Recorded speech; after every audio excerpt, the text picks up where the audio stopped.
जय हिंद एवरीवन। कैसे हैं आप लोग? आशा करते हैं आप लोग अच्छे होंगे।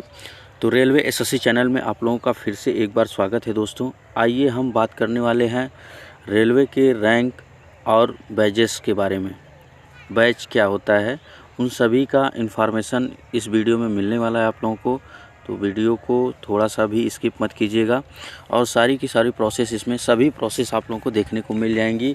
और रेलवे में क्या क्या पोस्टें होती हैं, क्या क्या कमिश्नर रेट के अंतर्गत आते हैं, वो सारी पोस्टें आप लोगों को इसमें देखने को मिल जाएंगी। तो अगर आप चैनल पर नए हैं दोस्तों तो प्लीज़ चैनल को लाइक से सब्सक्राइब ज़रूर कर लीजिएगा और हमसे जुड़े रहिए। तो चलिए देखते हैं दोस्तों। अभी देखिए रेलवे की आरपीएफ एसआई की वैकेंसी आने वाली है दोस्तों, और साथ में एएलपी टेक्नीशियन की। तो जितने भी लोगों का मतलब सपना है कि मुझे रेलवे का प्रोटेक्शन यानी वर्दी वाला जॉब चाहिए, तो यह हमारे लिए सबसे बेहतरीन प्लेटफॉर्म होगा दोस्तों। तो आप इस सपने को साकार कीजिए और अभी से आप अपनी तैयारियां स्टार्ट कर दीजिए। देखिए दोस्तों, मेरा जितना सपोर्ट होता है मैं उतना करने का प्रयास करता हूं आप लोगों के बीच में। तो आप लोगों का भी कर्तव्य बनता है कि इस चैनल को ग्रोथ से ज़्यादा पहुंचाने का प्रयास करें। बस आप लोगों का एक लाइक शेयर सब्सक्राइब हमारा मनोबल बढ़ाता है दोस्तों। तो फटाफट चैनल को अभी जा करके लाइक शेयर सब्सक्राइब कर लीजिए और हमसे जुड़े रहिए। तो आइए दोस्तों देखते हैं रेलवे प्रोटेक्शन फोर्स, रेलवे सुरक्षा बल, ठीक है, इसकी बात कर लेते हैं रैंक और बैचेस के बारे में, ठीक है। तो चलिए दोस्तों स्टार्ट करते हैं। आइए देख लेते हैं, थोड़ा सा इन्फॉर्मेशन है इसमें आप लोगों को बता देते हैं। देखिए शेड्यूल फर्स्ट का है ऑफिस एड डिजिग्नेशन। देखिए काफ़ी कम समय मिल पाता है क्योंकि ड्यूटी पीरियड टाइम होता है दोस्तों। तो मैं आप लोगों को जो समय बचता है उसी में मैं वीडियो लाने का प्रयास करता हूँ दोस्तों। तो आप लोगों का भी सपोर्ट बनता है दोस्तों कि आप अपना इस चैनल पर अपना प्यार बनाए रखें दोस्तों, रेलवे एसएससी पर। तो चलिए दोस्तों आप लोगों को दिखाते हैं। देखिए जो डीजी वाला पोस्ट होता है वो डीजी के अंतर्गत आता है, यानी डेजिग्नेशन कहाँ पे होता है, डीजी के। एडीजी का पोस्ट होता है जिसको हम एडिशनल डायरेक्टर जनरल कहते हैं, एडीजी जनरल के अंतर्गत आता है। आइए देखते हैं। Additional director general, inspector general, deputy inspector general when posted a zonal RPF chief और हेड ऑफ आरपीएसएफ, ठीक है। यह प्रिंसिपल चीफ सिक्योरिटी कमिश्नर के अंतर्गत ये सारी पोस्टें आती हैं। आइए देखते हैं। Deputy inspector general when posted as the I zone of RPSF, ये देखिए चीफ सिक्योरिटी कमिश्नर के अंतर्गत आता है, यहाँ पे देख सकते हैं। तो फिर उसके बाद हम कर लेते हैं additional director general inspector general duty, यानी जिसको हम आईजी कहते हैं, और डिप्टी इंस्पेक्टर जनरल यानी डीआईजी भी इसको कह सकते हैं। यह पोस्टेड है हेड ऑफ जेआरआरपीएफ एकेडमी के अंतर्गत आता है, जिसका डिजिग्नेशन होता है डायरेक्टर जेआरआरपीएफ एकेडमी, ठीक है। Senior commandant when posted at zonal railway headquarters, deputy chief security commissioner के अंतर्गत आते हैं ये लोग। Senior commandant when posted a head security division के अंतर्गत आते हैं, जो इनका डिजिग्नेशन होता है सीनियर डिविजनल सिक्योरिटी कमिश्नर। आइए देख लेते हैं लास्ट वाला, senior commandant in production unit. तो यह आते हैं सीनियर सिक्योरिटी कमिश्नर के अंतर्गत आते हैं, सीनियर सिक्योरिटी कमिश्नर, ठीक है। आगे देख लेते हैं। शेड्यूल फर्स्ट का मैंने ये सारी पोस्टें बता दी किसके माध्यम से, और ये सुपीरियर ऑफिसर के रूप में देखे जाते हैं दोस्तों। सबसे बड़ी बात है कि यह सुपीरियर ऑफिसर के रूप में देखे जाते हैं, जिनका ग्रेड पे होता है 4600। तो सैलरी आप समझ सकते हैं दोस्तों कितनी हो सकती है। देखिए दोस्तों, जो ऑफिशियल होता है, जो ऑथेंटिक होता है, मैं वही देने का प्रयास करता हूँ कि आप लोगों को सही नॉलेज पता चल सके। तो दोस्तों इस चैनल पर ज़्यादा से ज़्यादा विश्वास रखें। आप लोगों का सपोर्ट मैं अवश्य करने वाला हूं दोस्तों। बस आप एक बार इन्फॉर्मेशन जैसे ही आती है मैं अपना मतलब इसमें अपना प्रोसेस चालू कर दूंगा, और जितने भी प्रीवियस ईयर है मैं उसको कराने का प्रयास करूंगा। तो फटाफट जा कर के चैनल को लाइक से सब्सक्राइब कर लीजिए। आइए दिखाते हैं पोस्ट के साथ, फ़ोटो के साथ कौन सी रैंक, बैच क्या मिलता है, सभी जानकारियाँ इसमें मिलने वाली हैं। तो वीडियो के लास्ट तक बने रहिएगा, थोड़ा सा भी स्किप मत कीजिएगा। आप कहां से कहां तक जा सकते हैं ये सारी बातें इसमें आप लोगों को पता चलने वाली है। तो फटाफट आइए देखते हैं। आइए देख लेते हैं दोस्तों। मैं दूसरी पोस्ट की बात कर लेता हूं। दूसरी पोस्ट में आप देख सकते हैं सेकेंड सबऑर्डिनेट ऑफिसर, वो पहला शेड्यूल फर्स्ट जिसको हम ऑफिसर कहते हैं, सुपीरियर ऑफिसर। अब यहाँ पे subordinate officer, second subordinate officer के रूप में देख पाएंगे। देखिए इंस्पेक्टर पोस्ट जो होती है पोस्ट कमांडर के अंतर्गत आती है।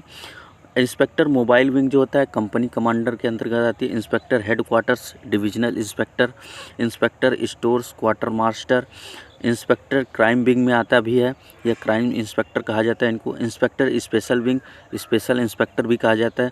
सब इंस्पेक्टर के अंतर्गत आता है। Sub inspector mobile wing, assistant company commandant और sub inspector reader, crime reader, assistant sub inspector के अंतर्गत है। ड्राइवर ग्रेड फर्स्ट के रूप में देखा जाता है इनको। आगे बात कर लेते हैं दोस्तों एक बार फिर। देखिए अंडर ऑफिसर की अगर हम बात कर लेते हैं, यहाँ पे अंडर ऑफिसर का है जो तीसरा पॉइंट है।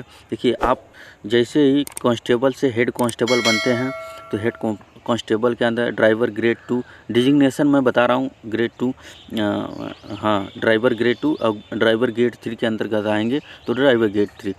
Other member of the force constable, इसकी भी बात कर लेते हैं दोस्तों। आइए आगे देखते हैं। देखिए हेड कांस्टेबल में आप लोगों को देखने को मिल जाएगा हेड कुक में रूप में भी होते हैं। हेड कांस्टेबल टेलर के रूप में होते हैं जिसको हेड टेलर भी कहते हैं। हेड कांस्टेबल होते हैं बार्बर जिसको हेड बार्बर भी कहते हैं। हेड कांस्टेबल माली, हेड माली। हेड कांस्टेबल धोबी, हेड धोबी। हेड कांस्टेबल सफाई वाला, हेड सफाई वाला। अब देखिए हेड कांस्टेबल कोबलर, तो हेड कोबलर बोला जाता है इनको। कांस्टेबल कहर, तो यहाँ पे कांस्टेबल कहार भी होते हैं। कांस्टेबल टेलर कहा जाता है इनको। देखिए हेड कांस्टेबल और हेड, इन दोनों में अंतर होता है। तो जब भी आपका प्रमोशन होगा दोस्तों, आप जब यहाँ पे कांस्टेबल के रूप में ज्वाइनिंग लेंगे तो आप सबसे पहले हेड कांस्टेबल बनेंगे, उसके बाद एसआई बनेंगे, उसके बाद इंस्पेक्टर बनेंगे। तो इस तरह की पोस्टें हैं, तो इसी क्रम को हम आगे भी बताएंगे दोस्तों। पहले एक बार देख लेते हैं क्या क्या होता है कांस्टेबल के रूप में। तो यहाँ पर जितनी भी सारी पोस्टें हैं आप लोगों को कांस्टेबल के रूप में देखने को मिल जाएंगी। कांस्टेबल मोटर क्लीनर, तो यहाँ पे मोटर क्लीनर के रूप में भी देखा जाएगा। आइए देखते हैं दोस्तों, आगे बात कर लेते हैं। तो देखिए ये हमारे मित्र हैं जो क्या हैं, कांस्टेबल हैं अभी इस समय फ़िलहाल में। तो आगे बात कर लें, इनका रैंक बेसिस देखेंगे तो यहाँ पे एक सीधी पट्टी मिली रहती है, ठीक है, इस कंधे पर। तो यह कांस्टेबल के रूप में देखा जाता है। आगे बात कर लेते हैं दोस्तों। देखिए हेड कांस्टेबल प्रधान आरक्षक कहते हैं इसको। तो यहाँ पे पट्टी लगी रहती है और यहाँ पे इनके ऊपर इस तरह का लोगो मिल जाता है दूसरी, और यहाँ पे प्रधान आरक्षक है तो यहाँ पर आरपीएफ का लोगो भी मिल जाता है और इनके ऊपर भी एक पट्टी रहती है दोस्तों, ठीक है। आइए दोस्तों आगे देख लेते हैं। ये हेड कांस्टेबल। अब देखेंगे असिस्टेंट सब इंस्पेक्टर, सहायक उपनिरीक्षक। तो सहायक उपनिरीक्षक में देखेंगे दोस्तों तो यहाँ पे इस तरह की ब्लू और रेड लाइन की पट्टी होती है, यहाँ पे देखने को मिल जाएगा। और यहाँ पे एक स्टार भी मिल जाता है दोस्तों, और साथ में एक पट्टी भी मिलती है इनको, ठीक है। तो इनको हम असिस्टेंट सब इंस्पेक्टर के रूप में जान सकते हैं, ठीक है। यह पोस्ट कौन सा होता है, इनकी रैंक कौन सी होती है, असिस्टेंट सब इंस्पेक्टर। आगे भी बात कर लेते हैं रैंक और बैचेस। सब इंस्पेक्टर यानी उप निरीक्षक, तो यह हमारी मैडम है रेखा, अभी आप लोगों को हाल फिलहाल में चर्चा में रही होंगी। तो इनके ऊपर भी एक ब्लू लाइन की पट्टी होती है, उसके बाद रेड होता है यहाँ पे, और प्लस 2 स्टार लगे होते हैं। तो इनको हम क्या कहते हैं, सब इंस्पेक्टर और सब इंस्पेक्टर। तो यह मैडम सब इंस्पेक्टर हैं, यह सब इंस्पेक्टर की पोस्ट होती है और इनके कंधे पर 2 सितारे लगे होते हैं। आगे बात कर लेते हैं दोस्तों इंस्पेक्टर यानी निरीक्षक। देखिए इंस्पेक्टर, तो निरीक्षक में अगर बात कर लेते हैं तो यहाँ पे इनकी भी 2, एक ब्लू लाइन एक रेड लाइन होती है कंधे पर, और साथ में 3 स्टार होते हैं, 3 सितारे लगे होते हैं दोस्तों। यहाँ पे देख सकते हैं कंधे पर इनके एक ब्लू लाइन है, उसके बाद रेड लाइन है, यहाँ पे 3 लगातार सितारे हैं। तो इनको हम इंस्पेक्टर के रूप में जानते हैं। इनकी रैंक कौन सी होती है, इंस्पेक्टर साहब होते हैं। आगे बात कर लेते हैं दोस्तों असिस्टेंट सिक्योरिटी कमिश्नर, सहायक सुरक्षा आयुक्त। सहायक सुरक्षा आयुक्त में जो ब्लू लाइन और रेड लाइन होती है उसको हम इसमें नहीं देखते दोस्तों, और साथ में इनके ऊपर 3 सितारे कंधे पर लगे होते हैं। तो जी इनको हम कहते हैं असिस्टेंट सिक्योरिटी कमिश्नर यानी सहायक सुरक्षा आयुक्त भी कहते हैं। यह इनकी रैंक और बैचेस होती हैं। आइए बात कर लेते हैं दोस्तों सहायक कमांडेंट, जिसने 3 वर्ष से कम सेवा की हो, जो परिवीक्षा यानी पर हो, यानी 1 तारा लगा होता है उनके ऊपर, यहाँ पे देख सकते हैं एक तारा लगा होता है। सहायक कमांडेंट जिसने 5 वर्ष से कम किंतु 2 वर्ष से अधिक सेवा की हो, तो उनके ऊपर कितने तारे लगे होते हैं? 2 तारे लगे होते हैं। आगे देख सकते हैं सहायक कमांडेंट जिसने 5 वर्ष से अधिक सेवा की है तथा सहायक कमांडेंट जो मंडल का स्वतंत्र रूप से भार साधक है, 3 सितारे लगे होते हैं, जिनको हम क्या कहते हैं? इंस्पेक्टर कहते हैं। उप कमांडेंट क्या होता है? इनके ऊपर एक अशोक स्तंभ का चिन्ह लगा होता है दोस्तों, तो इनको हम उप कमांडेंट के रूप में देखते हैं। आइए दोस्तों आगे भी देख लेते हैं। सेशन अच्छा लग रहा है तो दोस्तों चैनल को लाइक से सब्सक्राइब करते रहें और हमसे जुड़े रहें इसी प्रकार की जानकारियाँ और नोटिफिकेशन के लिए। ये बहुत ही मुश्किल से बना पाया हूँ वीडियो दोस्तों, आप लोगों के लिए समय बहुत कम मिलता है, लेकिन मैं आप लोगों को अच्छा देने का और अच्छा करने का प्रयास करता हूँ दोस्तों। आगे देख सकते हैं दोस्तों। आइए दोस्तों आगे हम बात कर लेते हैं। आगे हम बात करेंगे, देखिए ये सिक्योरिटी कमिश्नर साहब हैं, इनको हम CS भी कहते हैं यानी सुरक्षा आयुक्त भी कहते हैं।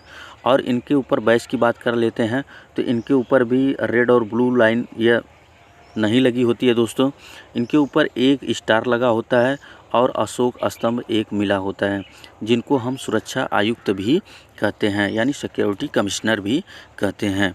आइए देखते हैं दोस्तों आगे बात कर लेते हैं सीनियर डिविजनल सिक्योरिटी कमिश्नर। देखिए वरिष्ठ मंडल सुरक्षा आयुक्त इनको कहते हैं। और इनके ऊपर देखा जाए तो दोस्तों इनके ऊपर RPF का एक लोगो रहता है पट्टी के ऊपर, और साथ में 2 सितारे लगे होते हैं कंधे पर, और एक अशोक स्तंभ का चिन्ह होता है दोस्तों। यहाँ पे देख सकते हैं इन सर के ऊपर लगा है, यानी इनके कंधे पर 2 सितारे और एक स्तंभ लगा है, जिसको हम सीनियर डिविजनल सिक्योरिटी कमिश्नर भी कहते हैं, यानी वरिष्ठ मंडल सुरक्षा आयुक्त हैं यह। आइए देख सकते हैं रैंक डिप्टी इंस्पेक्टर जनरल, जिसको हम DIG शॉर्ट फॉर्म में क्या कहते हैं? DIG साहब भी कहते हैं, यानी शॉर्ट फॉर्म में क्या कहते हैं? DIG साहब। तो यह उप महानिरीक्षक होते हैं सबसे बड़े प्लेटफॉर्म के। और इनके ऊपर देखा जाए तो इनके सितारे जो होते हैं इस क्रम में लगे होते हैं। वैसे तो 3 सितारे लगे होते हैं, लेकिन सितारों कैसा होता है? ट्रिग्नोमेट्री यानी त्रिकोणीय होता है, और साथ में एक अशोक स्तंभ लगा रहता है, जिसको हम इन सर को हम किस पोस्ट के नाम से जानते हैं? कंधे पर उप महानिरीक्षक के रूप में देखते हैं। आइए DIG साहब का इस तरह से लोगो लगा होता है, यहाँ पे देखेंगे तो इस तरह के त्रिकोणीय 3 स्टार लगे होते हैं, और साथ में एक अशोक स्तंभ भी इनको मिला होता है, जो हमारे क्या होते हैं? DIG साहब होते हैं, यानी उप महानिरीक्षक कहते हैं। ये कंधे पर सितारे लगे होते हैं। आगे बात कर लेते हैं इनके वाहन की दोस्तों। तो इनके वाहन पर अगर देखेंगे तो इनके सामने एक स्टार लगा होता है वाहन के सामने, और इस तरह का झंडा लगा होता है दोस्तों, और साथ में यह बैचेस मिले होते हैं इनको। ये हमारे DIG साहब यानी उप महानिरीक्षक होते हैं सबसे बड़े प्लेटफॉर्म के। ठीक है, आइए देखते हैं दोस्तों आगे बात कर लेते हैं।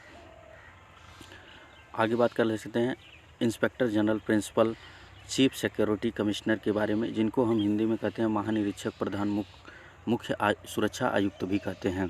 और इनके लोगो और बैचेस के बारे में आगे बात कर लेते हैं दोस्तों।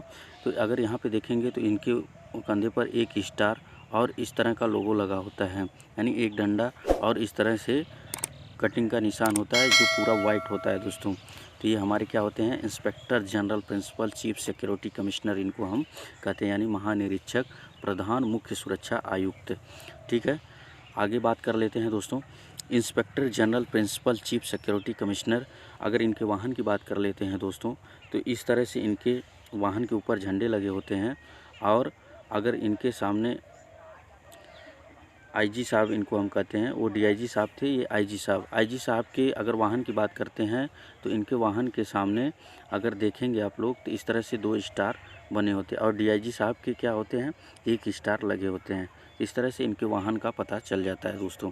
आगे देख सकते हैं दोस्तों डायरेक्टर जनरल यानी डायरेक्टर जनरल साहब की हम बात कर लेते हैं, जो हमारे महानिदेशक होते हैं पूरे प्लेटफॉर्म के, तो उनके बारे में हम बात कर लेते हैं दोस्तों। ये हमारे डायरेक्टर जनरल साहब हैं। ठीक है, तो इनके ऊपर भी एक अशोक स्तंभ लगा होता है और इस तरह का लोगो लगा होता है कंधे पर, और यहाँ पे देखेंगे कॉलर पर इस तरह की पट्टियाँ लगी होती हैं जिगजैग रूप में। ठीक है, आगे देख सकते हैं वाहन की बात कर लेते हैं दोस्तों। अगर वाहन देखेंगे तो इस तरह से इनके ऊपर बैचेस लगे होते हैं, और वाहन पे अगर देखेंगे तो किस कलर का झंडा होता है तो आप देख सकते हैं दोस्तों। यहाँ पर अगर देखेंगे तो इनके ऊपर भी, वाहन के ऊपर भी 3 स्टार लगे होते हैं। तो यहाँ पे अगर हम डीआईजी की बात कर लेते हैं तो 1 स्टार, ठीक है। अगर आईजी साहब की बात कर लेते हैं तो 2 स्टार, और साथ में अगर डायरेक्टर डीजी साहब की बात कर लेते हैं तो 3 स्टार लगे होते हैं, और इनके कंधे पर ये बैचेस लगे होते हैं दोस्तों। तो दोस्तों ये बहुत ही मतलब कर्तव्य निष्ठा वाली वर्दी होती है, और इसमें सभी को एक कार्य महत्वपूर्ण के लिए बनाया गया है दोस्तों। अगर हम बात कर लेते हैं यहीं पर, तो दोस्तों अगर ये तो आपने देखा कि रैंक और बैचेस क्या होते हैं, और रैंक और बैचेस आरपीएफ कांस्टेबल को कैसे मिलते हैं। तो आरपीएफ कांस्टेबल से अगर आप ज्वाइनिंग करते हैं तो आप जा कर के हेड कांस्टेबल बनते हैं। हेड कांस्टेबल के बाद देखिए इसमें भी प्रमोशन होता है, आपका कार्य प्रगतिशील देख करके आपको प्रमोट कर दिया जाता है। और इसके अंदर भी एग्ज़ाम होता है, अगर आप मतलब कार्यालय के अधीन एग्ज़ाम करते हैं, यानी टाइम ड्यूटी पीरियड टाइम में भी आप एग्ज़ाम क्वालिफाई कर लेते हैं दोस्तों, तो आप एसआई तक भी बन सकते हैं। और एसआई के बाद आप लोगों को मैं सारी की सारी पोस्टें आप लोगों को बता दिया हूं कि आप कहां तक प्रमोट होकर के जा सकते हैं। तो आप डीआईजी यानी आईजी इंस्पेक्टर तक भी जा सकते हैं दोस्तों। आपका अगर 26 एज में अगर ज्वाइनिंग कर लेते हैं रेलवे, आरपीएफ, एसआई वगैरह को, तो आप अपना सपना को साकार करने के लिए आप आरपीएफ में आएँ और रेलवे में अपना कर्तव्य निष्ठा को पूरा करें, और अपने सपनों को साकार करें, अपने माता पिता के भविष्य को बनाएं, और साथ में अपने परिवार का भी भविष्य सुनहरा बनाएं, और साथ में अपना भी। तो दोस्तों अगर आपको यह सेशन बहुत अच्छा लगा तो प्लीज़ चैनल को, आशा करते हैं कि आप चैनल को लाइक से सब्सक्राइब जरूर कर लिए होंगे और हमसे जुड़े रहें, क्योंकि आरपीएफ की वैकेंसी आने वाली है दोस्तों। मैं बार बार आप लोगों को नोटिफिकेशन में बार बार अपनी वीडियो में बता रहा हूं कि आपका आरपीएफ और एएलपी टेक्नीशियन का जॉब आने वाला है, क्योंकि मोदी गवर्नमेंट सरकार ने 10 लाख का टारगेट दिया है। तो यह रेलवे के बिना मुमकिन नहीं है दोस्तों। तो अगर आप दोस्तों यह सेशन अच्छा लगा तो प्लीज़ चैनल को लाइक से सब्सक्राइब कर लीजिएगा, और यहाँ तक बने रहें। आप लोगों को दिल से धन्यवाद। जय हिंद, जय भारत।